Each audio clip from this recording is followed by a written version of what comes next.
नमस्कार मित्रांनो, welcome to my channel wealth insights by Ritesh. माझं नाव रितेश आहे। मी एक ट्रेडर आहे। इंट्राडे ट्रेडिंग, स्विंग ट्रेडिंग आणि क्रिप्टो ट्रेडिंग करतो आणि माझं ट्रेडिंग करिअर जे आहे ते लॉकडाऊननंतर चालू केलं आहे। ऑलमोस्ट झाले 2 ते 3 वर्ष आणि मला जेवढं नॉलेज आहे ते मी तुमच्यासोबत शेअर करणार आहे, जेणेकरून तुम्हालाही ट्रेडिंग कशी करायची एक सिंपल वेमध्ये हे सांगणार आहे। तर हा चॅनल ट्रेडिंग शिकण्यासाठी आहे। तर आपण बेसिकपासून सुरुवात करणार आहोत ते ॲडव्हान्स लेवल स्ट्रॅटेजीपर्यंत। आपण सगळे कॉन्टेंट जे आहे ते स्टेप बाय स्टेप कव्हर करणार आहोत।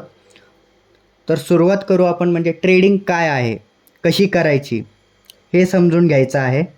त्यानंतर त्याला सेफ ट्रेड कसं करायचं, चार्ट्स कसे वाचायचे, त्यातून सिग्नल्स कसे समजून घ्यायचे, रिस्क मॅनेजमेंट कसं करायचं आणि नंतर ॲडव्हान्स लेवल स्ट्रॅटेजीसुद्धा। हा चॅनलवर आपण सुरुवात करू बेसिक्सपासून, म्हणजे मी क्रिप्टो पण करतो तर त्याबद्दलही सांगणार आहे, जसं की म्हणजे BTC, इथेरियम, सोलाना, XRP, ज्यामुळे अगदी नवीन असलेला पण क्रिप्टो मार्केट कसा चालतो तेही समजून घेता येईल। त्याचसोबत आपण ट्रेडिंग स्टाईल्स शिकून घेणार आहोत। स्पॉट ट्रेडिंग काय आहे, फ्युचर ट्रेडिंग काय आहे, ज्यामुळे तुम्हाला डिफरन्स कळेल आणि कोणती स्टाईल तुमच्यासाठी सुटेबल आहे ते डिसाईड करता येईल तुम्हाला। मग आपण बघणार आहोत टेक्निकल ॲनालिसिस। हे इम्पॉर्टंट आहे, इथनं ॲक्च्युअल चालू होणार आहे। टेक्निकल ॲनालिसिस, कॅन्डलस्टिक्स पॅटर्न कसे वाचायचे, इंडिकेटर्स कसे वापरायचे आणि कोणत्या पॉईंटला एंट्री घ्यायची आणि कोणत्या पॉईंटला एक्झिट घ्यायचे, हा सगळ्यात मेन मुद्दा आहे।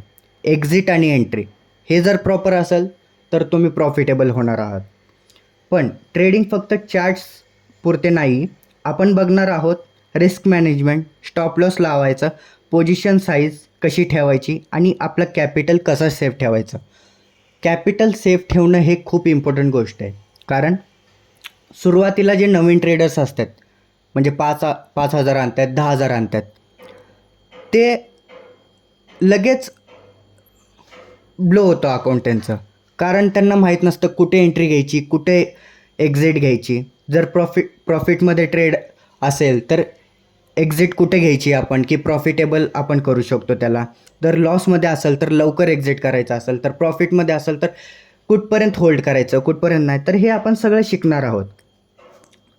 आणि एक खूप important topic, trading psychology, emotions control कशी करायचे, पॅनिक कसं टाळायचं आणि स्मार्ट डिसिजन कशी घ्यायचे। तर मित्रांनो, मी सेबी रजिस्टर्ड आणि फायनान्शियल ॲडवायझर नाही आहे। तर या चॅनलवर सगळे कॉन्टेंट जे असणार आहे ते एज्युकेशनल पर्पजसाठी असणार आहे। त्यामुळे तुम्ही इन्व्हेस्ट करण्यापूर्वी आणि ट्रेडिंग करण्यापूर्वी फायनान्शियल ॲडवायझरला विचारू शकता आणि करू शकता। जर तुम्हाला खरंच क्रिप्टो ट्रेडिंग शिकायची असेल तर चॅनलला सबस्क्राईब करा आणि बेल नोटिफिकेशनला क्लिक करा। त्याआधी मी तुम्हाला सांगतो या प्लॅटफॉर्मबद्दल। हा डेल्टा एक्सचेंजचा प्लॅटफॉर्म आहे, एक ट्रस्टेबल प्लॅटफॉर्म आहे जे अनेक प्रोफेशनल ट्रेडर्स यूज करतात। हा प्लॅटफॉर्म FIU रजिस्टर आहे। FIUचं फुल फॉर्म आहे की फायनान्शियल इंटेलिजन्स युनिटमध्ये रजिस्टर आहे, म्हणजेच हा एक इंडियन गव्हर्नमेंटमध्ये रजिस्टर आहे। तुम्ही इथे क्रिप्टो फ्युचर्स अँड ऑप्शन्समध्ये ट्रेड करू शकता आणि हा एक्सचेंज ट्रेडिंग व्हॉल्यूम खूप चांगला आहे, म्हणजेच लिक्विडिटी आणि ट्रस्ट लेवल आहे। सर्वात इम्पॉर्टंट पॉईंट म्हणजे डेल्टा एक्सचेंजवर तुम्ही डेरिव्हेटिव्स ट्रेड करता, म्हणून इथे तुम्हाला नॉर्मल क्रिप्टो टॅक्स लागत नाही, म्हणजेच की 30% टॅक्स नाही लागणार तुम्हाला, नाही तुम्हाला 1% TDS लागणार। जे खूप सारे ट्रेडर्स म्हणतात की क्रिप्टोमध्ये आम्ही ट्रेड करतो तर आम्हाला 30% टॅक्स लागेल, 1% TDS टॅक्स लागेल, तर हे सगळं नाही लागणार आहे, कारण तुम्ही क्रिप्टो बाय अँड सेल नाही करत आहे, तुम्ही त्याच्या डेरिव्हेटिव्सवर ट्रेड करताय। त्यामुळे तुम्हाला 30% आणि 1% TDS नाही लागणार आहे। फक्त नॉर्मल चार्जेस लागणार आहे, ट्रेडिंग चार्जेस जे प्लॅटफॉर्म घेतं ते आपल्या इंडियन मार्केटमध्ये पण घेतात, जसे इथंही घेतात, ते नॉर्मल चार्जेस असतात। तर असे अनेक ॲडव्हान्टेजेसमुळे डेल्टा एक्सचेंज ट्रेडर्ससाठी एक बेस्ट आणि ट्रस्टेबल प्लॅटफॉर्म आहे। मी या चॅनलवर डेल्टा एक्सचेंजचे ट्रेडिंग स्ट्रॅटेजीज, ट्युटोरियल्स आणि लाईव्ह सेशन्स पण सुरू करणार आहे। तर चॅनलला सबस्क्राईब करा आणि बेल आयकॉनला प्रेस करा। थँक्यू।